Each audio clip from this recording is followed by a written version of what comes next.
Yes, reka mbasuze ke nongere mbifurize kugira ibihe byiza. Uyu munsi turi ku cyumweru tariki 11 Gicurasi muri mwaka w'ibihumbi 2025. Kaze makuru agezweho hano kwibendera TV na makuru agiye kwibanda mu burasirazuba bwa Repubulika Iharanira Demokarasi ya Kongo. Muri aya makuru turababwira ko muri Kivu y'Amajyaruguru ya 23 yagaragaje FDLR Wazalendo FARDC n'ibisambo byafatiwe mu kwabo ukomeye n'abagera bari rwagati 150 na 200 bose bafashwe n'intwaro zabo kabafatiwe mu kwabo wabereye indosho. Turaza kubagarukaho n'imibare yabo tugenda tuyigarukaho. Turababwira kandi ko Runyasenge naho ni muri Kivu y'Amajyaruguru hakozwe naho umukwabo ukomeye cyane rwanya umutwaye 23 kandi imirwano irakomeje ca Vinyonge akaba ari imirwano ikomeye n'ubundi yongeye kubura mu gitondo cyo kuri uyu munsi. Turaza kandi birumvikana kunyarukira muri Kivu y'Amajyepfo mujyi wa Uvira. Turababwira ko imirwano n'ubundi irakomeje aha mu bice bitandukanye byo muri uyu mujyi wa Uvira. Iki nababwira nuko nzira zose zerekeza mu mujyi wa Uvira zafunzwe. 23 ikaba irimo gukora udutendo dukomeye cyane. Turababwira kandi ko FARDC yahuye n'uruva gusenya mu gitero yagabye mu Rugezi hafi ya Minembwe ni muri Kivu y'Amajyepfo muri Repubulika Iharanira Demokarasi ya Kongo. Ikabembe muri Kaziba naho ni muri Kivu y'Amajyepfo muri Repubulika Iharanira Demokarasi ya Kongo. Abaturage baho baratabaza ni nyuma y'uko ngo bakomeje kugenda bahura n'ibibazo batezwa n'igisirikare cya leta ya Kongo FARDC. Ngibyo ibyo tugiye kwinjiramo muri aya makuru hano kwibendera TV. Zera ko wamaze kugera hano, niba wahageze rero nyemerera untize umwanya wawe utere agatebe dusangire aya makuru. Unyemerere kandi ubwo uterekeho like yawe, numara guterekaho like yawe niba utari wakora subscribe akaye nabwo ndakwinginga ngusaba ngo uyiterekaho hanyuma ubundi dusangire aya makuru. Mu gihe uterekaho subscribe yawe ibuke gukora no kuri ako kantu kameze nk'inzogera bakita signe de la notification akagufasha kugira ngo mu gihe amakuru ageze hano kwibendera TV ujye uhita uyabona bitagutwaye umwanya munini, kubera yuko twebwe turayakoherereza abicyo bikakurinda akuvunika no gutakaza umwanya ujya agushakisha. Hanyuma rero abakunzi bacu mudukurikiye, nizere ko mukomeje kugubwa neza, nizere ko mukomeje kugira icyumweru cyiza. Reka mukanya atuze twinjira muri aya makuru ku buryo burambuye.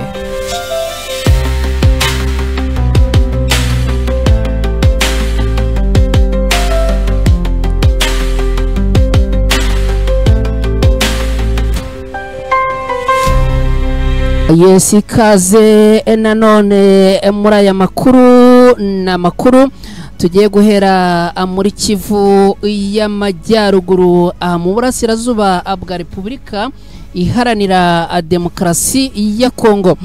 Aha turababwira imibare yagiye ahagaragara yabaguye cyase bafatiwe mu mikwabo yakozwe na M23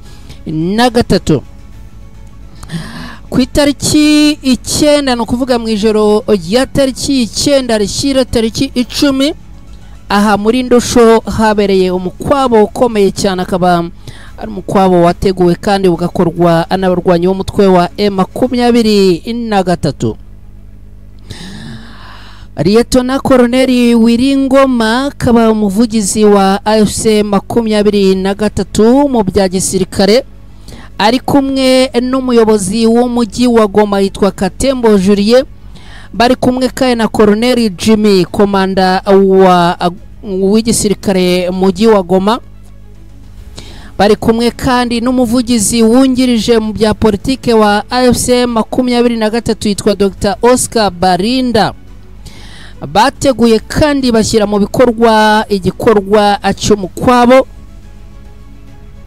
akaba ari igikorwa kandi bafatanyijemo na polisi ndetse n'igisirikare birumvikana.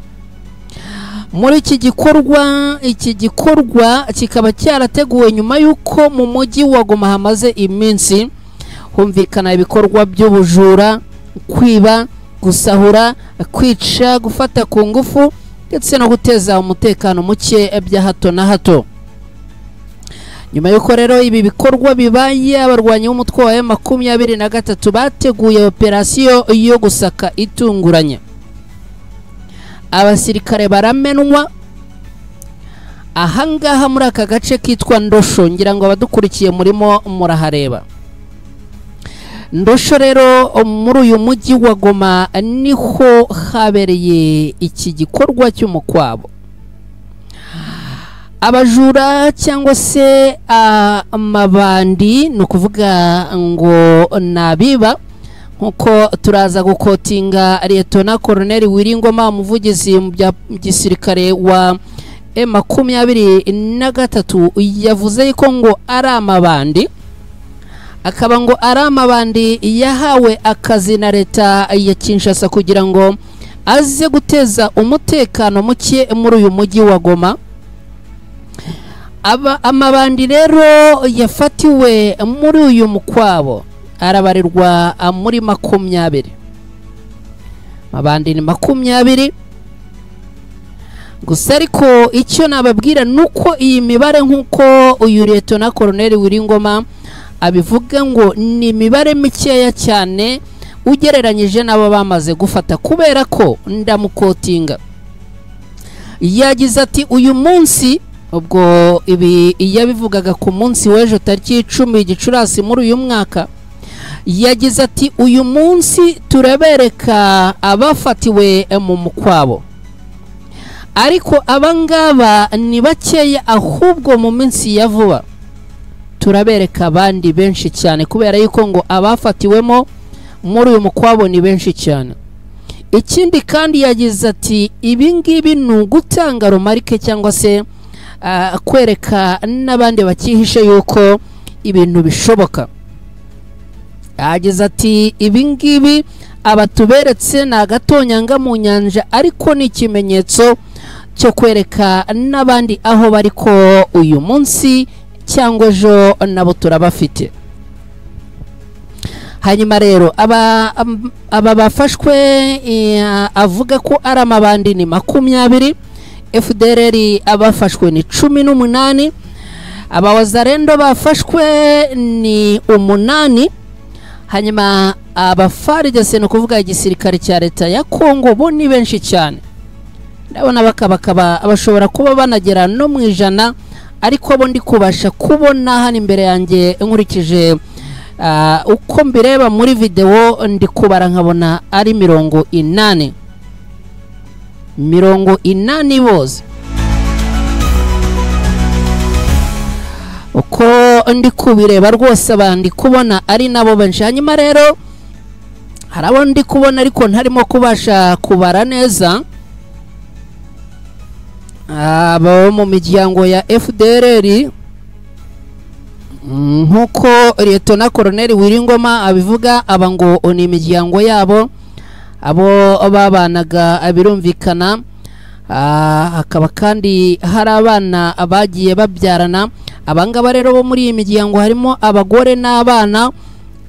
Ugenekereje abangaba ntago niba ari benshi, ni nka gati y'8 na 12, kubera ko ndabona atari na benshi, ntago bo ari benshi, ahubwo abenshi muri iyi mibare na ba FARDC, gisirikare cya leta ya Kongo.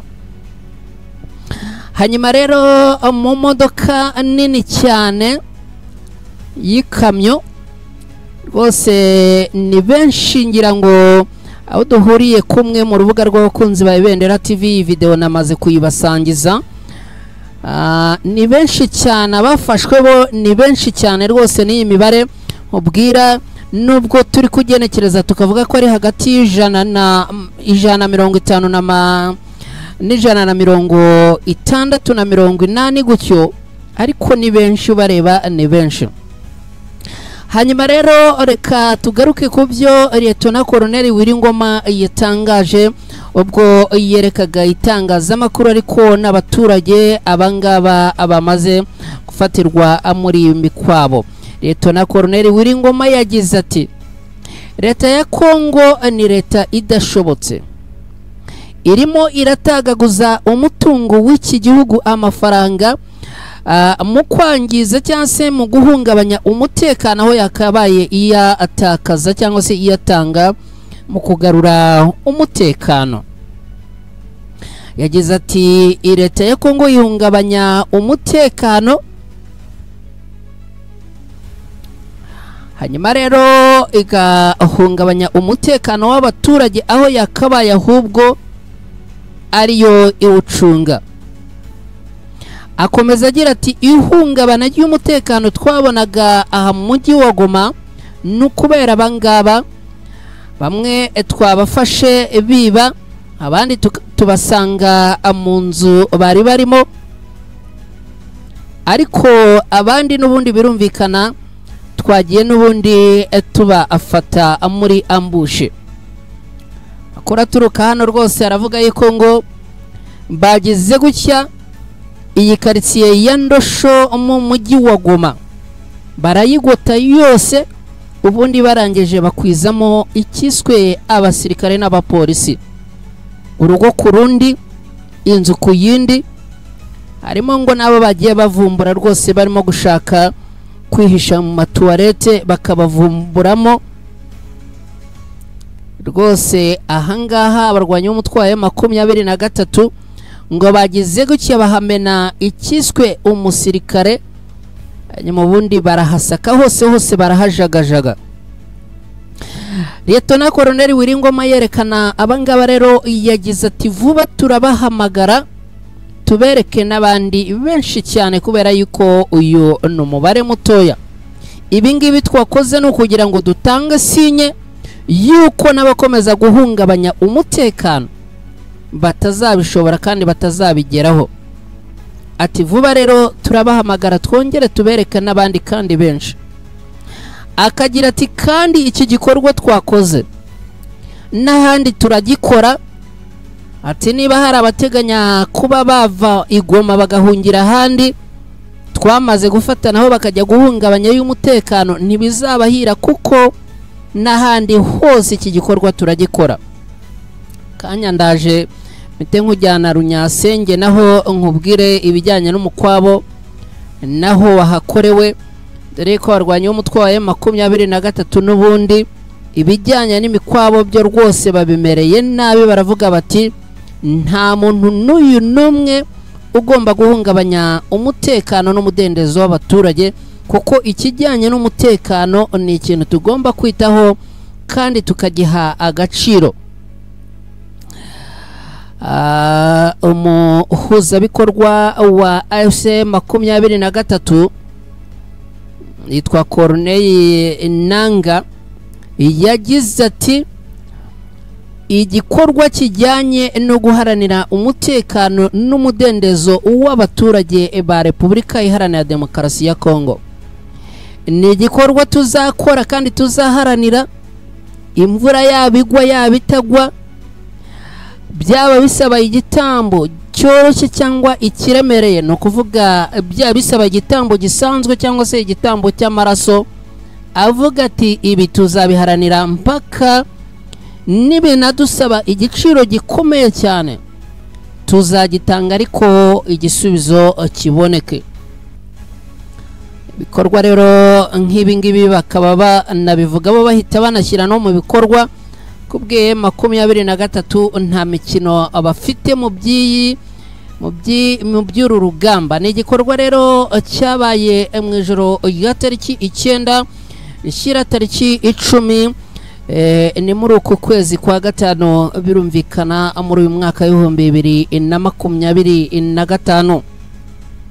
hanyuma rero twihuse ni munyemerere duhite n'ubundi dukomereza aya makuru muri Kivu y'Amajyaruguru n'ubundi aya makuru ni munyemerere duhite tuyakomereza muri Kivu y'Amajyaruguru n'ubundi ndababwira yuko Runyasenge naho habereye imigabo ikomeye. Iyi Runyasenge abarwanya umutwe wa M23 bayigaruriye ku cyumweru gishize, neza ku cyumweru gishize ku isaha y'isa 10 nibwo byatangiye kujya hagaragara yuko ubwo birumvikana nibwo communique cyangwa se itangazo ryagiye hagaragara rivuga yuko tayari Runyasenge yamaze kujya mu maboko y'abarwanya umutwe wa M23. Runyasenge ikaba yarafashwe abarwanyi b'umutwe wa M23 bagendereye inzira yo kwerekeza muri teritwari ya Beni. Ahangaha rero hegereye ikiyaga cya Lac Edward, abarwanyi b'umutwe wa M23 bakaba baramaze kuhafata. Hanyuma rero mu gitondo cyo kuri uyu munsi naho hakaba habyukiye ikintu kiswe umukwabo. Habyukiye umukwabo ukomeye cyane kandi uremereye, ndetse bikaba bivugwa yuko magingo yanga tuvugana n'ubundi imirwano n'ubundi ikomeje kuzamuka cyangwa se kuzamura intera n'urwego ahangaha cya Vinyonge, dore yuko nyuma yuko abarwanyi b'umutwe wa M23 bafashe Runyasenge bahise bakomereza cya Vinyonge bavuga yuko nayo bagomba kuyifata bakayivanamo tayari inzira yerekeza Beni igaharurwa byihuse. Magingo yatuvugana rero imirwano n'ubundi irimo kubera mbo uvuye mu gace kitwa Awuhevi werekeza cya Vinyonge, hagati na hagati ubwo ni nko mu birometero ugereranyije, kubera ko ahantu haba ari hanini hari igihe ushobora kugereranya ukabeshya abantu kandi biba batari byo.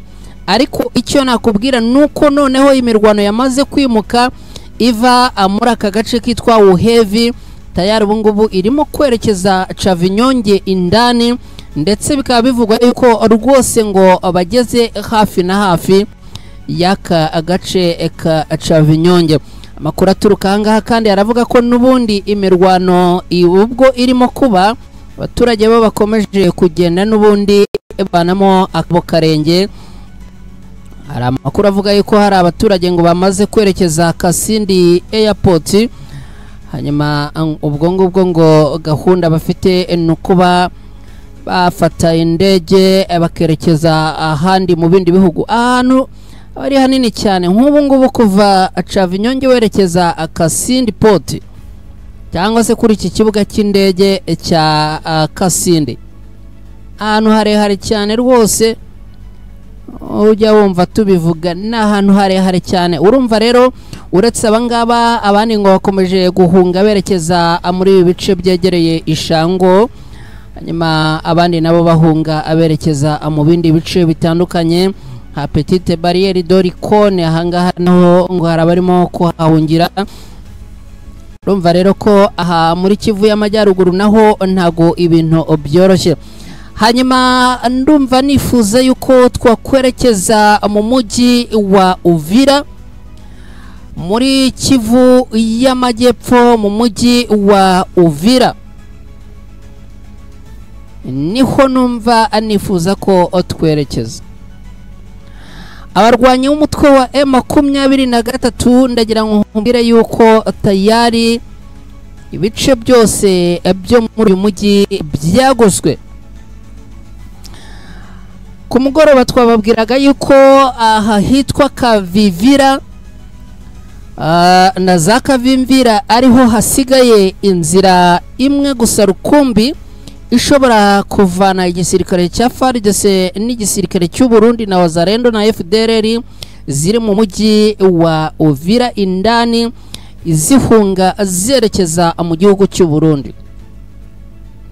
Magingo yanga rero ndagira ngo nkubwire yuko inzira isigaye yonyine ni Kavimvira, naho Kavivira yo tayari n'ubundi abarwanyi b'umutwe wa M23 bamaze kuhagota. Rama Uvira naho abarwanyi b'umutwe wa M23 bamaze kuhava bigira imbere kandi naho bari kugota. Hepfo hariya muri za hepfo naho muri za Useni naho abarwanyi b'umutwe wa M23 bamaze kuhagota, ndetse hari n'abandi bari hano plage Ifunanya naho bamaze kuhagota. Ahitwa Source de la Rivière Murongwe imbere yaho ahantu ngo hitwa Avenue Warungu Tungane Hotel, abarwanyi b'umutwe wa M23 bahagosa ngaha naho. Ndimo kugenda mbabwira ibice bitandukanye abarwanyi b'umutwe wa M23 bamaze kudeployingamo abasirikare babo, ndetse ibi bice bikaba byagoswe. Ikindi kintu nakubwira nuko muri aya mashyamba yegereye Kiku no haruguru hangaha za Kawezi, amakuru agera ku Ibendera TV aravuga yuko amaze kudeployingwa abasirikare benshi cyane barwanye mu mutwe wa M23. Babandi bose baturutse za Kamaniora, babandi baturutse muri Bukavu mwabonaga bagenda mukayoberwa aho bari mu kurengera.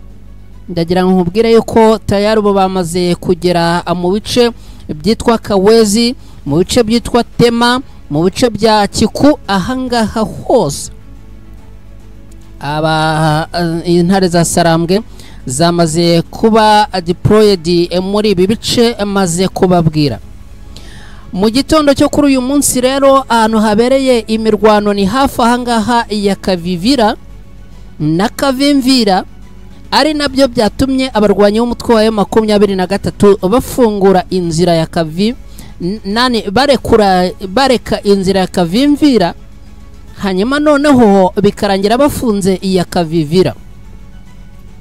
Ubundi mu ijoro ryatambutse twababwiraga ndi kumwe na mugenzi wanjye Clement Bagemahe, twavuganaga ari muri Uvira, hafi ahangaha ya Uvira muri ibi bice byo muri Kivu y'Amajyepfo. Twababwiraga yuko inzira zonyine iki gisirikare cya leta ya Kongo gisigaranye ari kuba bahungira mu gihugu cy'u Burundi baciye Kavivira na Kavimvira, cyangwa se akanyura muri ikiyaga. Hanyuma rero magingo yanga tubabwira nuko abarwanyi b'umutwe wa M23 tayari n'ubundi Kavivira bamaze kuhagota naho. Ikindi nakubwira nuko ahangaha hafi aha ya Kavivira, hagati ya Kavivira na Kawezi mu rukerera habereye imirwano ikomeye cyane, akaba n'ubundi ari imirwano ya shoto cyangwa se yatangijwe n'abarwana ku ruhande rwa leta ya Kongo. Biravuga yuko ngo ari igisirikare cy'u Burundi cyashotoye kigatangira kurasa ku barwanyi b'umutwe wa M23, ariko n'ubundi byaje kurangira abarwana ku ruhande rwa leta ya Kongo ngo ibintu bitababereye byiza cyane, kubera yuko M23 ngo yaba akoreye udutendo. M23 kuntu yakoze operasiyo y'ahangaha ngo barashe irabihorera, abandi barongera bararasa irabihorera, barangije rero barashyekerwa. Akundi bavuga ngo agatoki k'umwana kamenyereye gukomba gahora gahitamye, cyase gahora kigonze.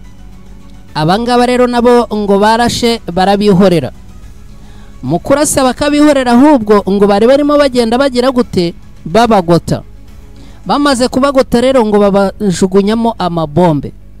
Amaze kubajugunyamo amabombe rero, mu gihe amabombe atari yatuza, nabo noneho batangira kohereza imiriro y'amasasu.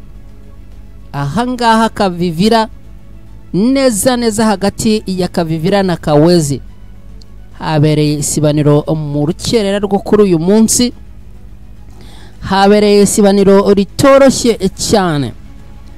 Hanyuma rero amakuru agera ku Ibendera TV aravuga yuko n'ubundi ahitwa Kiromori ya kabiri harimo kugenda ngo hagaragara wazarendo nyinshi, nta wamenya ibyazo. Aha kandi ngo harimo no kugaragara abasirikare b'igihugu cy'u Burundi batari bakeya, dore ko ku munsi w'ejo twabwiye yuko Perezida Neva w'u Burundi yavuze ko agiye kudeployinga abasirikare bagera ku 200 bose bakaza hano mu mujyi wa Uvira kugira ngo uyu mujyi utazafatwa n'abarwanyi b'umutwe wa M23 mumbaze rero niba tagiye kubashora kugira ngo bapfe.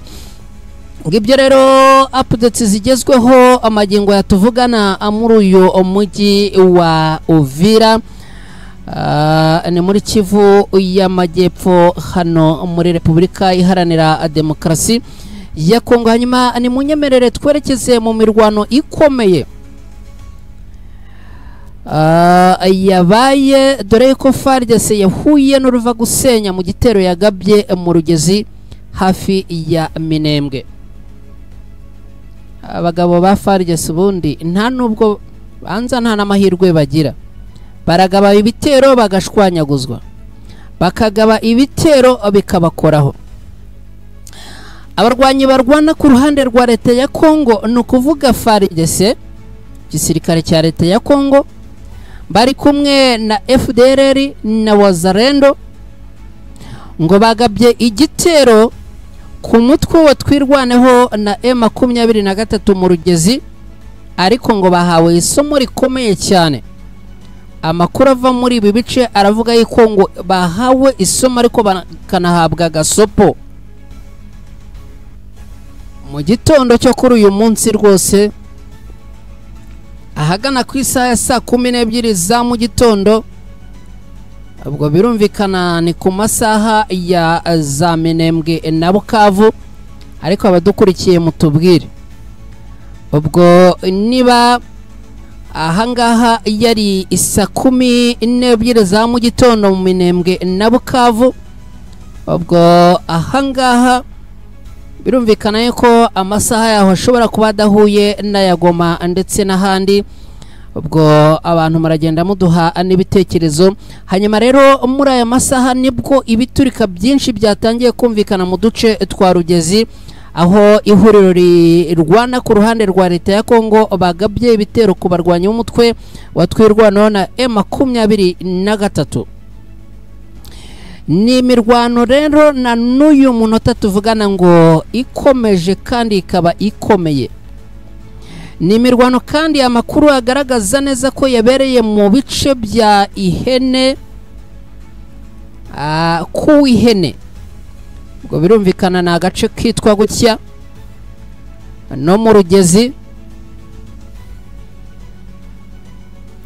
no kuvuga agace kitwa ku Ihene gaherereye muri Rugezi. Aha akaba ngo ari ku musozi neza neza uteganye cyangwa werekeranye na Indegu, neza neza ugana mu mwinjiro w'ibibira werekeza Igasibo, ukomeza werekeza za Mirimba.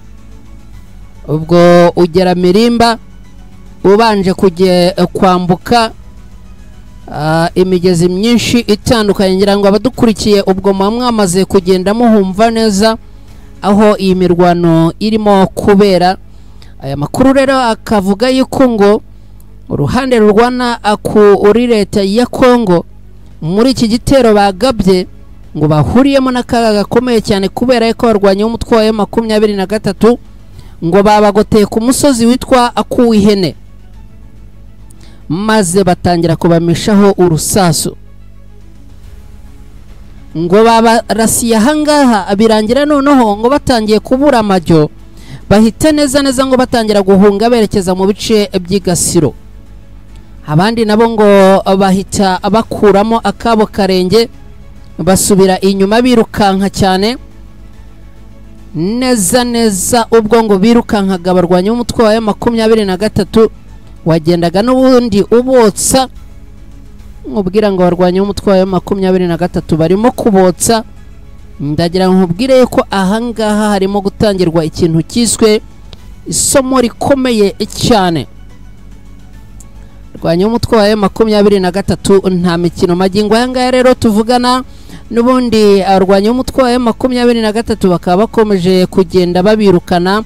Hanyuma akandi ubwo ari nako bagenda, birumvikana ubwo harimo abapfuye, harimo abakomeretse, harimo utujorite, harimo kandi ngo n'abarimo kujugunya imbunda bakirukanka barwanya umutwe wa M23. akagenda aba asubira inyuma abazifata abazitwara. Ibyo byose ni ibintu turaza kugenda tugarukaho nituramuka tubajije kubona ripoti, dore ko ripoti zijyanye n'imirwano muri iyi minsi rwose birimo kugenda bigorana kugira ngo uzabone uko raporo imeze, ariko birumvikana nk'uko twabyiyemeje ni ugukomeza tukabashakishiriza. Hanyuma ni munyemerere twerekeze rero ahantu hitwa Ikabembe, ni muri sheferi ya Kaziba muri teritwari ya Warungu mu ntara ya Kivu y'Amajyepfo muri Repubulika Iharanira Demokarasi ya Kongo. Abaturage batuye muri ibi bice baratabaza bagasaba ko ihuriro ry'ingabo za leta ya Kongo ryirukanwa muri iki gice, ngo barazira ko bakomeje kugenda babanyaga cyangwa se babasahura, bakabakorera ngo n'ubundi bugizi bwa nabi butandukanye. Abaturage bakaba bavuga bati rero aba basirikare bo ku ruhande rwa leta ya Kongo ni mu badukize hano, batumereye nabi cyane. Ibi ngibi bikubiye mu butumwa aba baturage batambukije. Abaturage baturiye ibi bice bakaba babishyize mu nyandiko rwose, akaba ari inyandiko yagiye ahagaragara ku ijoro ryatambutse, no kuvuga tariki 10 Gicurasi muri uyu mwaka. Neza neza bavuga bati M23 ni muze mudutabare, ahangaha Ikabembe tumerewe nabi. Igisirikare cya leta ya Kongo kirigaba mu baturage kigatangira kudusahura, bamwe na bamwe kikabica, abandi bakabafata ku ngufu. Abaturage rero bagatabaza bati nyamuneka M23 ni muze natwe mutubohore cyangwa se mutubohoze. Ntago byoroshye nk'uko rero aba baturage babigaragaza, ngo baravuga ko hakiri uduce 23 itarageramo two muri grupoma ya Kabembe, kandi ko ahanini duherereye mu misozi ya Abumbu na Aranga. Utu dusozi rero cyangwa se utu duce ngo abahatuye bakaba bakomeje kugenda n'ubundi baba umutekano muke, ni ukuvuga insecurity. Bakaba rero basaba yuko nabo ngo M23 yajya kubabohoza. Abarwana ku ruhande rwa leta ya Kongo ngo bakomeje kwiyongera muri ibi bice, ndetse ngo aha barimo kuhaza abaturutse mu gace kitwa Uvira. Nyamara ngo ukwiyongera akwiza ingabo zo ku ruhande rwa leta ya Kongo ngo ni ikibazo gikomeye ku baturage, kuko ngo barabanyaga, ni ukuvuga barabasahura, kandi ngo babakorera ubundi bugizi bwa nabi nko kubica no kubafata ku ngufu. Ubutumwa bw'abaturage rero bukomeza bugira buti turasaba ko M23 yaza ikabirukana, kandi ikabirukana abyiteka, ubutazongera kutugerera ku butaka bwacu. Abaturage kugira ngo wumve neza uburyo ibintu bavuga baba bari na seriye, babihagazeho cyangwa se babishikamyeho, bagira bati banyamakuru, bavandimwe, inshuti zacu, mudutabarize nyabuna M23 ize hano yirukane FARDC, FDLR, ingabo z'u Burundi na Wazalendo. Turabizi ko aho yafashe nko muri santere ya Kaziba n'ahandi amahoro yarahagarutse. Natwe rero nize idutabare, idukure mu kaga ko kuyoborwa n'aba bajinga. Ibintu bikomeye cyane rwose mu rurimi rwabo rw'igiswahili bakoresheje bagira bati hawa wapumbafu wanatesa watu huko muvilima, yafaa kufukuza limoya na limoya wote wakutaniwe huo Uvira, wakutaniwe huo Uvira, na wasirudi tena huku hata limoya. Yara bati rwose ni muze mu batwirukanire ko bari kuva Uvira berekeza hano, kandi mubirukane by'iteka ryose.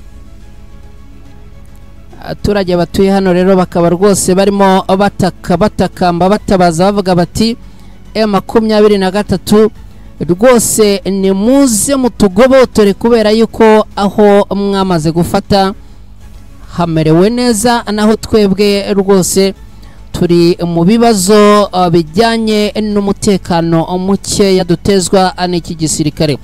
Ngibyo rero ibirimo kuvugwa, ngibyo ibyo twagarukagaho magingo aya ngaya. Niba udukurikiye uduhe n'ibitekerezo, niba ariko twumva neza ubitubwire, niba amajwi ari gusohoka neza ubitubwire, niba amashusho arimo kukugeraho neza 5 kwa 5 ubwo ugende ubitubwira. Hanyuma rero reka mbashimire cyane, twa Mukada, izere ko mukomeje kugira icyumweru cyiza, ubundi mukomeze kugubwa neza. Ubwo turaza gusubira n'ubundi makuru araza kubagezweho mu masaha ari imbere. Ciao ciao, umugire ibihe byiza, Imana ikomeze kubana namwe.